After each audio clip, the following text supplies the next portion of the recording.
대원들 가운데는 평택 고덕에서 사는 우리 장집사님 내외, 또 당진에서 사는 우리 주집사님 내외, 멀리서 이렇게 오셔서 예배를 드리고 또 찬양으로서 하나님께 영광을 올려드리고 있습니다. 제가 이런 분들에게 제가 신방을 하면서 말씀을 그렇게 드렸어요. 앞으로 우리 교회에 큰 기둥 되실 분들이다. 할렐루야. 교회에 큰 기둥 되실 분들이다.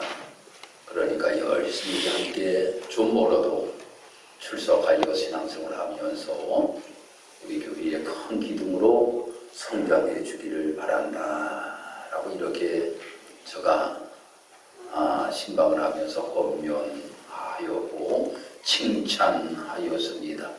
아무튼 우리 젊은 이 집사님 권사님들 신앙생활 하는데 우리가 더욱더 칭찬해 주시고 또 격려해 주실 수 있는 우리 성도 여러분들이 되기를 바랍니다. 우리 다시 한번 박수 한번 하도록 하겠습니다.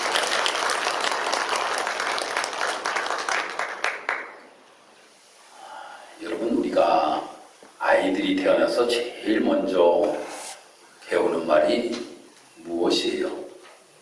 제일 먼저 알아듣는 말이 무엇일까? 알아듣는 말이 무엇일까?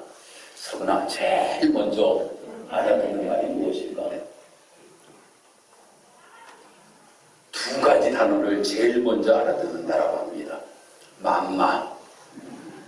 맘마라고 하는 단어를 제일 먼저 알아듣고 지지라고 하는 단어를 다음으로 알아듣는다라고 합니다.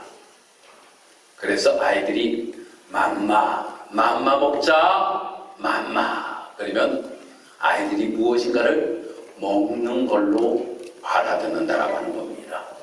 지지 그러면 하지 말라는 것으로 아이들이 알아듣는다라고 하는 거예요. 중요한 교육적인 가치가 여기에 담겨져 있다라고 하는 겁니다. 맘마라고 하는 것은 그 아이에게 무엇인가를 주려고 하는 엄마의, 아빠의 표현입니다. 그렇지만 지지라고 하는 이러한 단어는 그것은 하면 안 돼 라고 하는 교육적인 가치를 가지고 있는 단어라고 하는 겁니다. 두 단어를 우리가 잘 활용하는 것이 필요하다라고 하는 거예요. 맘마라고 하는 단어를 통하여서 부모의 사랑을 아이들에게 듬뿍 안겨주어야 되고, 지지라고 하는 단어를 통하여서 해서는 안 되는 것과 해야 될 것에 관하여서 어린 아이부터 가르치는 것이 참으로 필요하다고 하는 겁니다. 한쪽으로 치우치다 보면 아이들이 잘못된 방향으로 크게 된다고 하는 거예요.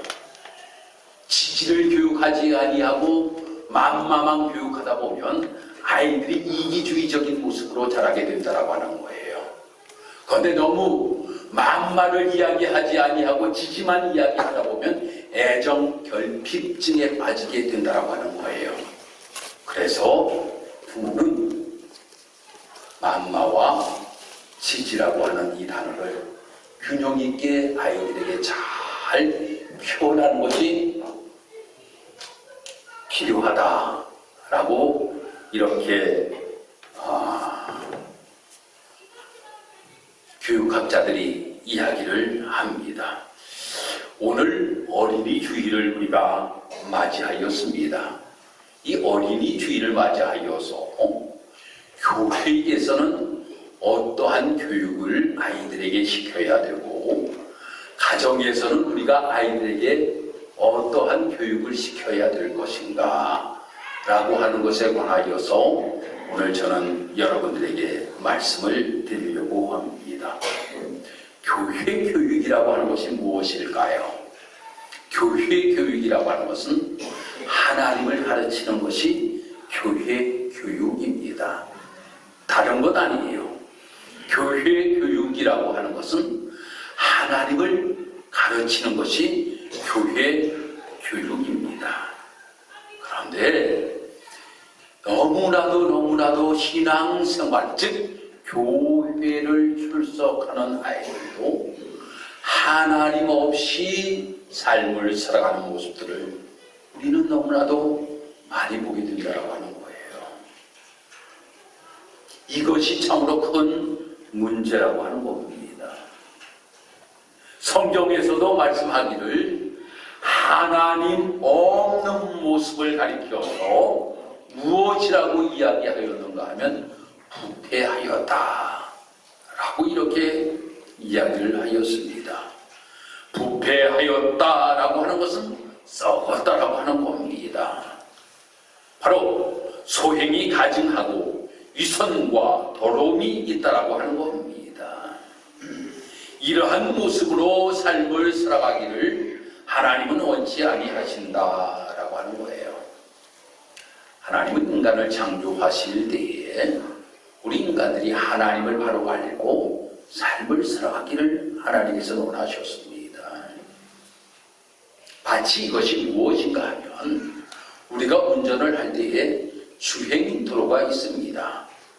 하나님을 알고 삶을 살아가는 것이 마치 운전하는 사람이 주행도로로 방향대로 달려나가는 것과 같은 것인데, 하나님 없이 삶을 살아간다고 하는 것이 어떠한 모습인가 하면 중앙선을 계속적으로 침입하는 거예요. 우리가 운전할 때에 우리의 들행선을 따라서 쭉 가게 되면 우리가 목표한 곳에 다다를 수가 있지만, 우리가 운전을 하다가 중앙선을 계속적으로 침범하여서 운전을 하다 보면 사고가 나서 우리가 목표한 곳에 갈 수가 없다라고 하는 겁니다. 그래서 교회 교육이라고 하는 것이 무엇인가 하면 너희들이 중앙선을 침범하지 말고 주행도로로 쭉 달려나가서 너희들이 목표한 곳에 이르게끔 하기 위한 교육. 어린아이들이 어려서부터 그러한 교육을 받고 하나님을 알고 바로 믿고 삶을 살아가고 인하여서 저들이 목표한 곳에 도달할 수 있도록 교육하는 것, 그것이 교회 교육이다라고 하는 겁니다. 성경에서는 우리에게 하나님을 모르고 삶을 살아가는 사람들을 향하여서 어리석다라고 이렇게 이야기를 합니다. 어리석다라고 하는 말은 바로 지적 무지를 이야기하는 것이 결코 아닙니다. 바로 영적 무지를 이야기를 하고 있는 것이에요. 다시 말해서 하나님에 대하여 무지한 자, 그것을 어리석은 자라고 이야기를 하고 있는 것입니다. 마치 하나님이 없는 것처럼 삶을 살아가는 사람들을 향하여서 성경은 어리석은 자들이라고 이렇게 이야기를 하고 있는 것입니다.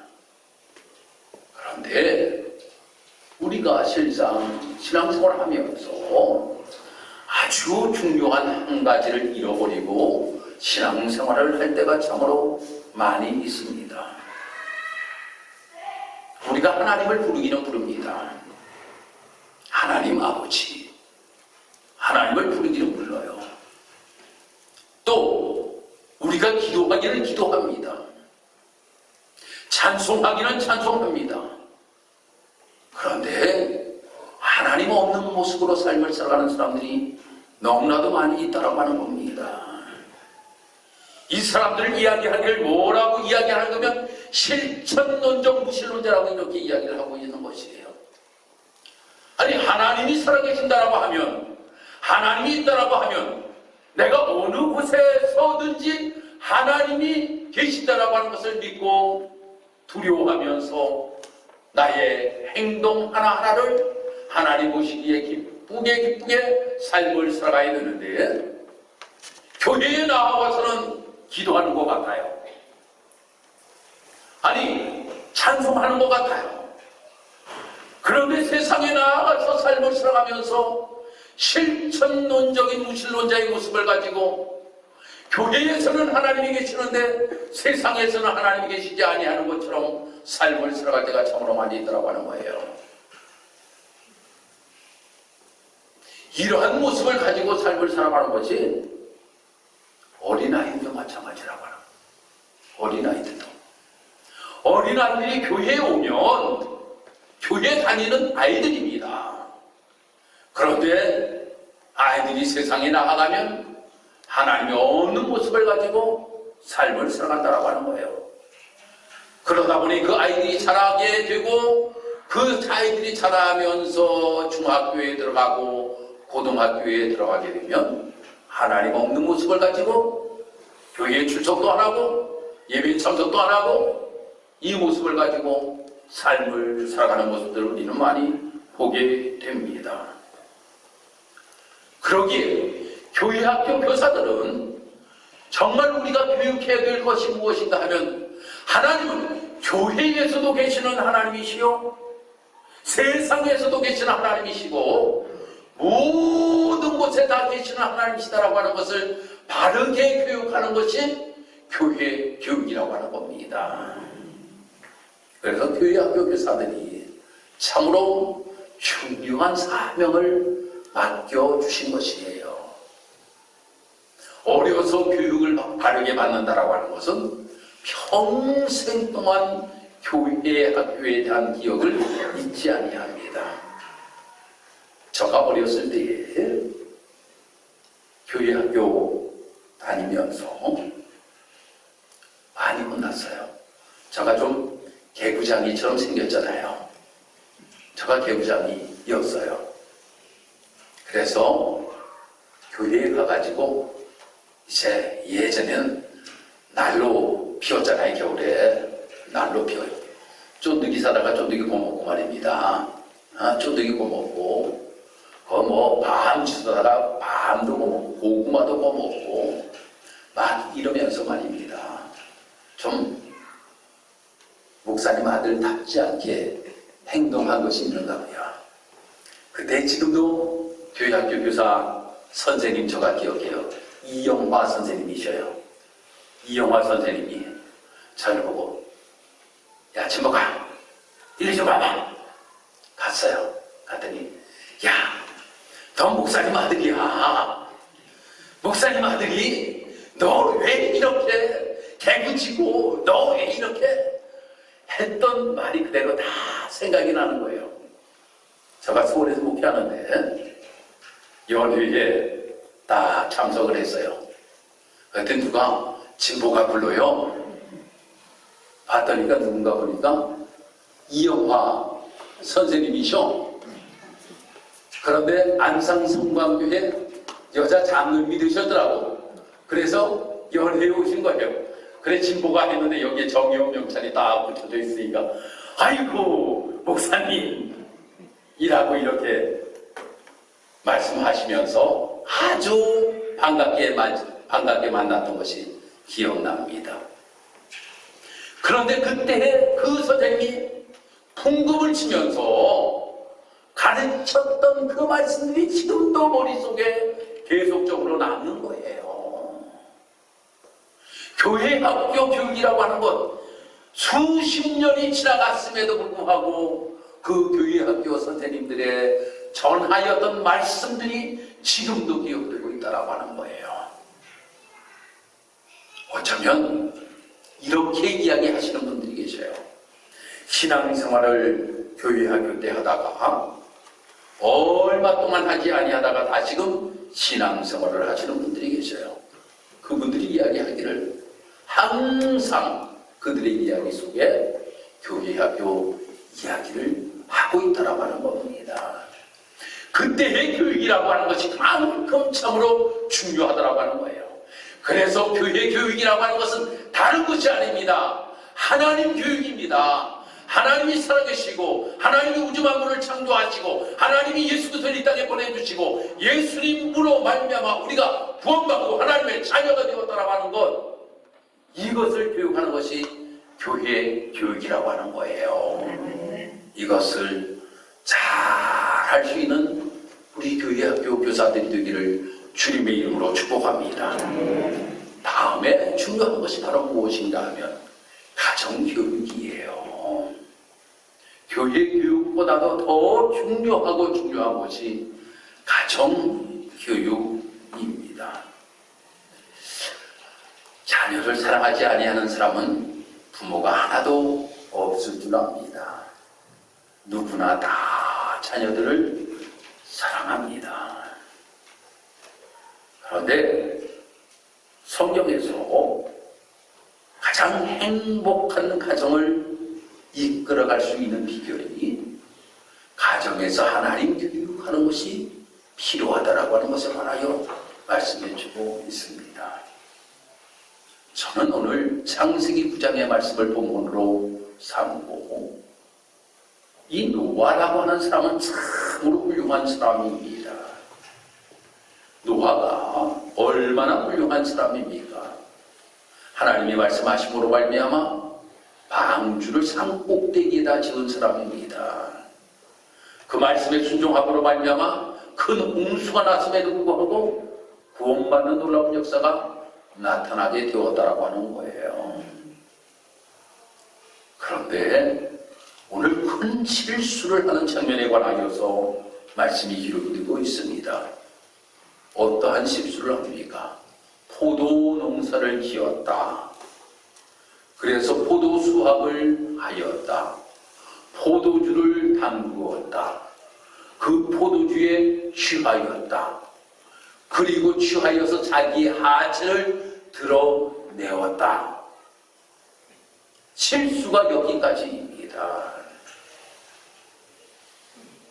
농사 짓는 것도 참으로 잘한 일입니다. 수확한 것도 참으로 잘한 거예요. 아니 포도주를 만드는 것도 잘한 것입니다. 그런데 문제가 무엇이었는가 하면 너무 많이 마시고 인하여 취하였다라고 하는 겁니다. 그 취함으로 인하여서 어떠한 가정의 비극적인 일이 벌어졌는가 하면 한 아들이 저주를 받게 되었다라고 하는 거예요. 사랑하는 성도 여러분, 10아들이 있다 할지라도 그 10아들이 다 귀합니다. 10손가락이 있는데 이 10손가락을 깨물어 보면 안 아픈 손가락이 하나도 없습니다. 다 아픕니다. 그런데 한 아들은 저주를 받게 되었다라고 하는 거예요. 얼마나 비극적인 일입니까? 모든 자녀들이 다 하나님의 복을 누리고 축복의 길로 걸어가는 것이 가정에서 원하는 바가 아니겠습니까? 그런데 이 노아의 가정에는 누구의 실수로? 아버지의 실수로 결국 한 아들이 저주를 받게 되고 종의 모습을 가지고 삶을 살아가는 모습이 되게 되었다라고 하는 겁니다. 아주 훌륭한 사람이었는데 그의 실수로 말미암아 자녀가 저주를 받아 불행해지는 모습이 성경에 기록되고 있습니다. 우리 그렇습니다. 우리 사랑하는 성도 여러분의 가정, 우리 성도 여러분의 가정, 정말 믿음으로 든든하게 세워져 있는 가정이라고 할지라도 항상 조심하는 것이 부모에게 필요하다고 하는 겁니다. 항상 부모를 자녀들이 보게 됩니다. 그래서 성경은 어떻게 우리에게 말씀하고 있는가 하면 고린도전서 10장 11절의 말씀을 보면 저희에게 당한 이런 일이 거울이 되고 또한 말세를 만난 우리의 경계로 기록하였느니라. 그런즉 선줄로 생각하는 자는 넘어질까 조심하라 라고 이렇게 말씀하고 있습니다. 우리 성도 여러분들, 우리가 삶을 살아가는 데 있어서 우리가 먼저 자녀들에게 본을 보이며 삶을 살아갈 수 있는 부모가 되어야 된다고 하는 겁니다. 이런 이야기가 있더라고요. 예배를 마치고 시내버스를 타고 자녀와 함께 집으로 돌아가게 되었습니다. 여기 군동리에서도 버스를 타면 좌석을 앉아서 갈 수가 있잖아요. 보면 여기서는 다 좌석에 앉아서 가요. 근데 사모님만 나가면 사람들이 많아져요. 여기도 그랬는가 봐요. 이게 버스를 타고 나가는데 좌석에 아이가 앉았어요. 그런데 한 사모님쯤 갔는데 연세가 드신 분이 버스에 올라타시는 거예요. 그러니까 아이가 일어나려고 하니까 부모가 야야 멀리 가야 되는데 그냥 앉아있어. 멀리 가야 되는데 그냥 앉아있어. 아니 목사님께서 설교하실 때에는 엄마가 아멘 아멘 아멘 하면서 말입니다. 아주 은혜 받았는데 버스에 올라탔는데 연세 드신 분이 올라타서 아이가 좌석을 양보하려고 하는데 멀리 가야 되니까 앉아있어 앉아있어 라고 이렇게 이야기를 하더라는 거예요. 얼마나 아이러니합니까? 우리가 신앙생활하는 데 있어서 부모가 먼저 자녀들에게 아름다운 모습을 보여주며 삶을 살아가는 것이 바로 가정교육이라고 하는 거예요. 또 우리가 성경을 읽다 보면 잘못된 교육을 시켰던 한 사람이 등장합니다. 엘리 제사장입니다. 이 엘리 제사장은 참으로 그에게는 두 아들이 있었습니다. 홈리와 비느하스라고 하는 두 아들이 있었어요. 제사장의 자녀들이었습니다. 예전에는 제사장의 자녀면 다음번에도 제사장이 되게 되어 있습니다. 근데 어려서부터 아주 불량했어요. 하나님 앞에 드릴 제물을 가마솥에다가 무엇인가 끓이고 있으면 쇠 발구리를 갖다가 끌어내가지고 말입니다. 제일 맛있는 부위를 꺼내먹는 이러한 아주 일을 하였다라고 하는 거예요. 그것뿐만이 아닙니다. 아주 예배를 제대로 드리지도 아니하였다라고 하는 거예요. 이 모습을 가지고 삶을 살아가는 그 모습을 하나님께서 보시고 뭐라고 말씀하셨는가 하면 사무엘상 3장 14절의 말씀 보니까 아들들이 저주를 자청하되 금하지 아니하였습니다. 그러므로 내가 엘리의 집에 대하여 맹세하기를 엘리 집의 죄악은 재물이나 이물이나 영영이 속함을 얻지 못하리라 라고 말씀합니다. 그들의 잘못된 모습을 가지고 삶을 살아가는 것을 엘리 제사장이 제재하지를 아니하였다라고 하는 겁니다. 지지의 교육을 시키지를 아니하였다라고 하는 겁니다. 지지의 교육.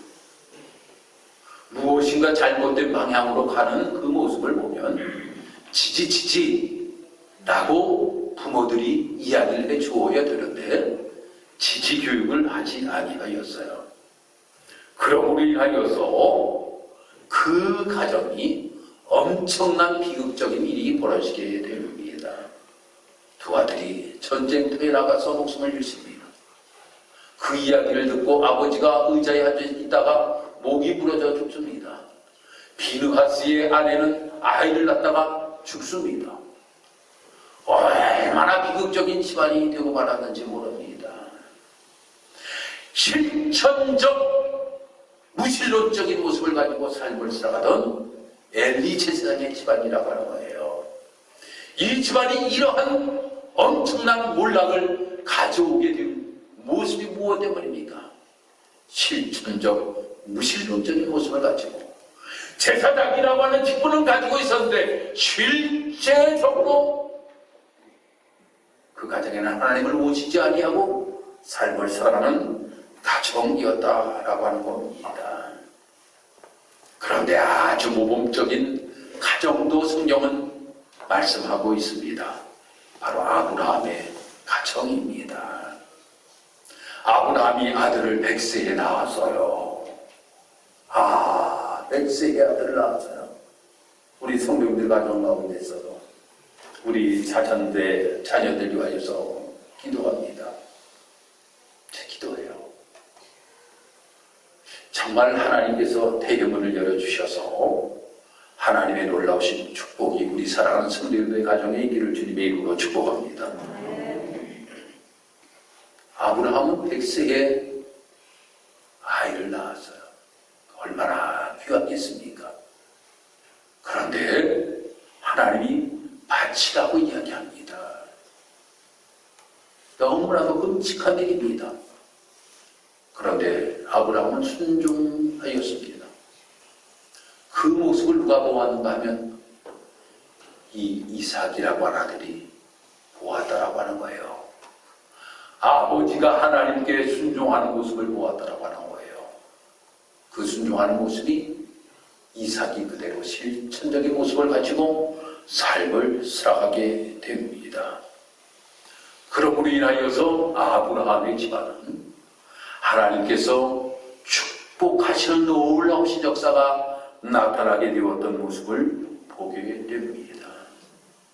다윗이 죽게 되었습니다. 그 죽을 때에 아들 솔로몬을 부릅니다. 솔로몬을 불러서 이야기하기를 뭐라고 이야기하는가 하면 내 하나님 여호와의 명을 지켜 그 길로 행하여 그 법률과 계명과 율례와 증거를 모세의 율법에 기록된 대로 지키라. 그리하면 내가 무엇을 하든지 내가 어디로 가든지 형통할지라. 그의 아들에게 하나님의 뜻대로 삶을 살아가는 자에게 하나님은 형통의 길로 인도하신다라고 하는 가정교육을 시켰던 이 다윗의 모습을 우리는 보게 됩니다. 사랑하는 성도 여러분, 우리 사랑하는 성도 여러분들의 가정이 바로 하나님의 말씀의 교육이 있는 가정이 되기를 주님의 이름으로 축복합니다. 그런데 힘들어요. 이런 예화가 있습니다. 예전에 아버지가 말입니다. 어릴 때 잘못을 저질렀어요. 그랬더니 그의 아버지가 말입니다. 회초리를 가지고 오더니 자기의 총알이를 때리면서 그냥 이놈아 내가 잘못해서 말이야. 너가 이렇게 되었구나. 그 종아리를 때리는 그 모습을 보고 그 아이는 눈물을 흘리면서 이제는 내가 다시는 내가 잘못을 저지르지 아니하겠습니다 라고 했다라고 하는 거예요. 그 아이가 자라서 어른이 되고 또 아들을 낳았어요. 아들이 잘못을 했어요. 그래서 아버지와 같은 똑같은 교육을 시키기 위하여서 말입니다. 아이들 불러다가 놓고 자기의 종아리를 치면서 내가 잘못했다라고 이야기하니까 아이가 엄마 아버지 미쳤어 자기 종아리 때리고 있어 라고 이렇게 이야기를 하더라는 거예요. 그만큼 교육이 힘든 시대 속에 우리가 삶을 살아가고 있다라고 하는 겁니다. 그렇지만 우리가 지지의 교육을 시킬 수 있는 우리의 모습이 되어야 된다라고 하는 거예요. 그래서 자녀들이 복받는 삶을 살아가게끔 부모들이 교육해야 된다라고 하는 겁니다. 이것이 성도들의 가정이 되어야 됩니다. 그래서 우리 직사는교회 모든 성도들의 가정이 아브라함의 축복의 가정, 다윗의 축복의 가정, 이 가정이 우리 사랑하는 성도 여러분의 가정이 됨으로 인하여서 하나님의 큰 축복의 자리에 설 수 있기를 주님의 이름으로 축복합니다. 기도드리겠습니다. 하나님, 은혜와 사랑을 감사합니다. 오늘도 하나님께서 우리를 사랑하셔서 어린이 주일을 맞이하여서 교회 교육과 가정 교육에 관하여서 말씀을 함께 나누었습니다. 하나님, 교회에서 하나님을 바로 알게 교육할 수 있도록 하나님 교회학교 교사들에게 지혜와 능력을 하나님 허락하여 주옵시고, 가정에서 하나님을 바로 알 수 있도록 교육할 수 있는 부모들이 될 수 있도록 믿음과 능력을 허락하여 주시옵소서. 그러므로 우리의 자녀들이 이 시대에 아름답게 쓰임받을 뿐만 아니라 정말 하나님의 영광스러운 복된 길을 걸어갈 수 있도록 하나님 인도하시고 축복하여 주옵소서. 감사드리며 예수님의 이름으로 기도드리고 나이다.